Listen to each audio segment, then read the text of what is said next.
Hey everyone, welcome back to the range. My name is Matt and I've got a standard ammunition test in store for you today. Hopefully I don't seem a little on the cranky side. This whole pandemic thing has really cut down on my gym time, and normally in the morning before I go out and do any shooting, I'm out pumping iron and throwing weights over my head, but I didn't get a chance today, so forgive me if I'm cranky.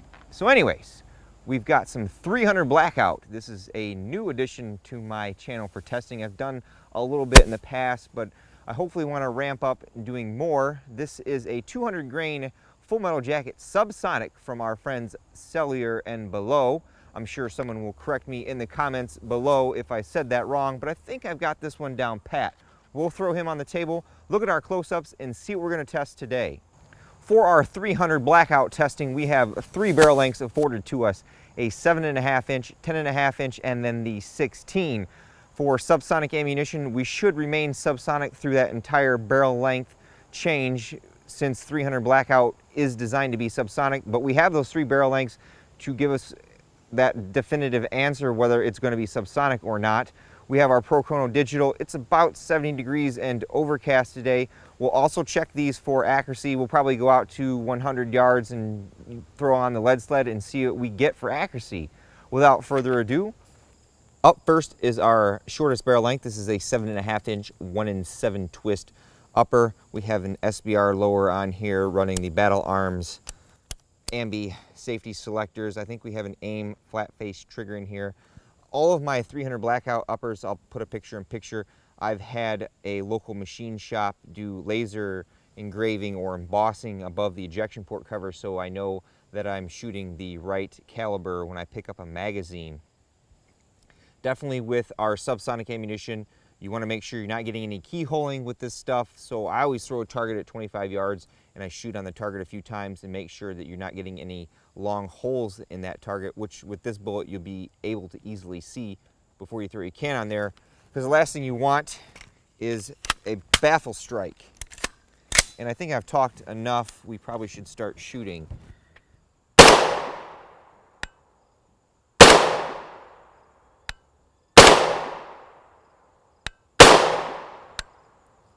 Got a failure to feed there.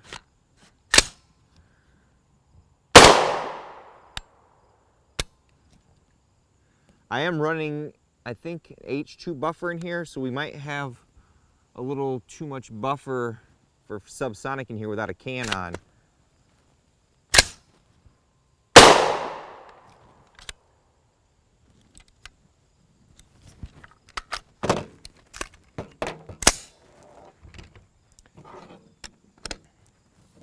These are pretty slow. Let's see if hopefully we get a little more velocity at a longer barrel.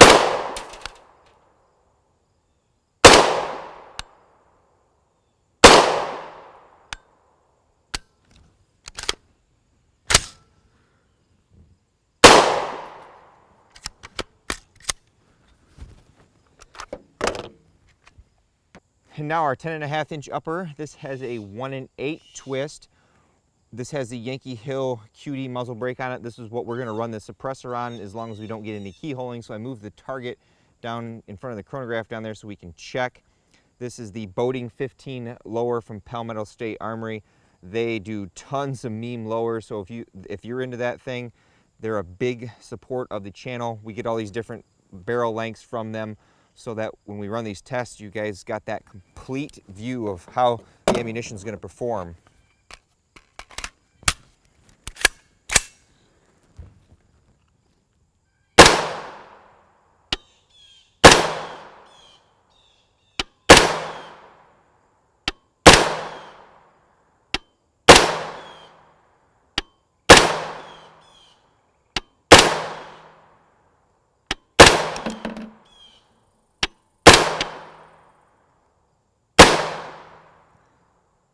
We had perfect cycling that time, a little more dwell time on that bullet, so we got a little more gas in there. That's good. And now our 16 inch, this is another Palmetto State Armory build, has a 1-in-8 twist upper, lightweight handguard through the MRO on there, Virginia 15 lower, Mission First tactical butt stock and pistol grip. One thing I do like about the subsonics from S&B, I think other companies do this, is they put primer sealant on there, blue in this case, to indicate that it's a subsonic load.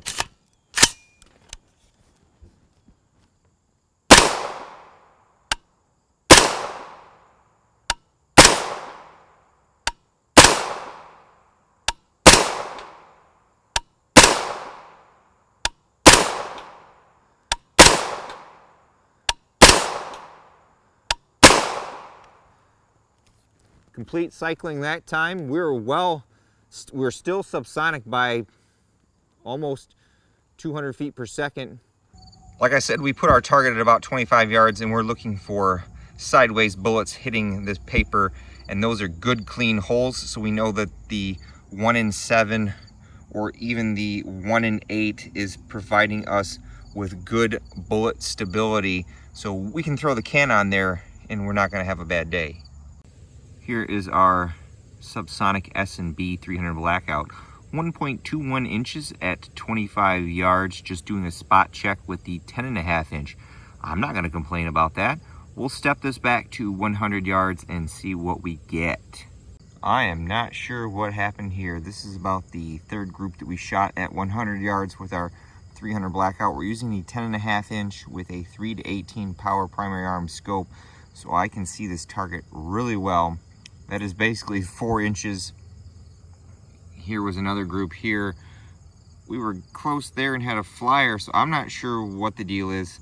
I only have 20 more rounds of ammunition left, so we'll have to get the 16 inch out and see if we are any better. There is a little bit of wind today, but nothing that I would think would affect that too much. It's stabilized, but it's not holding a tight group. I will switch back to the 10.5 inch and see if we get any better results, but this is 2.91 inches at 100 yards with our 16 inch rocking that 18 power primary arm scope.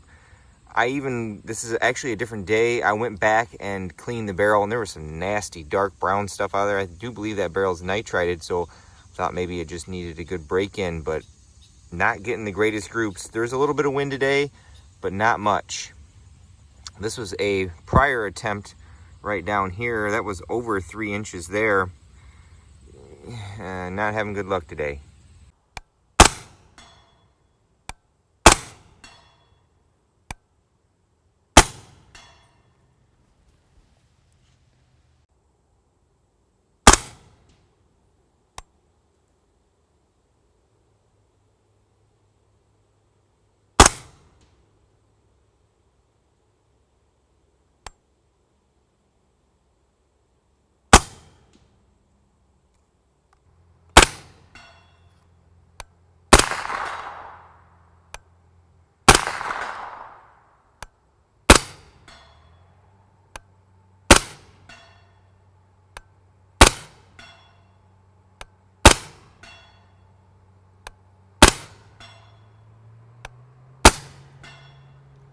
I do like the color coding that they're doing a lot on some of the newer ammunition. So this blue coloring here is translated into a blue primer sealant, which indicates that the load is subsonic. I apologize about the accuracy portion of this test. That's why I always include your mileage may vary. I don't know if those barrels just need a little more seasoning or not. I did clean them from the last outing. This is obviously a different day. I bore brushed, Hoppy 9, bore snake, got some nasty stuff out of them. The groups did improve a little bit, but still I would have expected a little tighter group out of this bullet than what I got. Now, if you guys have some Palmetto State Armory uppers and you have a really accurate load that you've tested out to 100 yards, definitely leave me a comment below on what that load is so that I can pick some up and try myself. As I close, I'd always like to thank my Patreon supporters and you all for watching. If you felt that I've got anything wrong or would like to provide some constructive criticism, always leave me a comment below or send me a DM or email or whatever. I typically respond to anything that at least I'm notified of. Until next time, I've got salmon for dinner that AR15.com has paid me in to do videos for them. I'll catch you at the range.